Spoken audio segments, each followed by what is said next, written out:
வணக்கம் friends, welcome to Vidya's cooking channel. நான் வித்யாலக்ஷ்மி. இன்றைக்கி உங்களுக்கு பலாப்பழம் மில்க் ஷேக் ரெசிபி செஞ்சு காமிக்க போகிறேன். இது எனக்கு ரொம்ப ஃபேவரெட்டுங்க.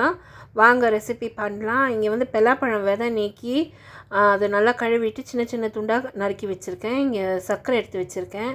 சில்டு பால், முந்திரி, பாதாம் எல்லாம் பொடியாக நறுக்கி வச்சுருக்கேன். பிஸ்தா பழம், செரீஸ் கொஞ்சம் எடுத்து வச்சுருக்கேன். இப்போ மிக்ஸி ஜாரில் பலாப்பழம் சேர்த்துக்கலாம், சர்க்கரை சேர்த்துக்கலாம். ஃபஸ்ட்டு இது கொஞ்சமாக தண்ணி விட்டு விழுதாக அரைச்சி எடுத்துக்கலாம். நல்லா விழுதாக அரைச்சி எடுத்துட்டோம்னா அப்புறம் நம்ம பால் ஊற்றி அரைச்சோம்னா நல்லா விழுதாக வந்துடும். ரொம்ப சூப்பராக மில்க் ஷேக் ரெடி ஆகிடும். இப்போ கொஞ்சம் பால் சேர்த்து நல்லா சில் பண்ணியிருக்கேன். பால் சேர்த்து அரைச்சி இந்த பலாப்பழம் மில்க் ஷேக்கை சில் பண்ணிவிட்டு தான் நான் சர்வ் பண்ணேன். ரொம்ப சூப்பராக வந்ததுங்க. இது மேலே வந்து நம்ம நறுக்கி வச்சுருக்க பிஸ்தா, முந்திரி, பாதாம் தூவிட்டு அது மேலே கொஞ்சம் செரீஸும் தூவிட்டு நம்ம சர்வ் பண்ணோம்னா அவ்வளோ சூப்பராக இருக்கும். இந்த ரெசிபி ட்ரை பண்ணிவிட்டு உங்களோட கமெண்ட்ஸ் எல்லாம் போஸ்ட் பண்ணுங்கள். இந்த வீடியோ ரெசிபி பார்த்து என்ஜாய் பண்ணிங்கன்னா மறக்காமல் என்னோடய சேனல் சப்ஸ்கிரைப் பண்ணுங்கள்.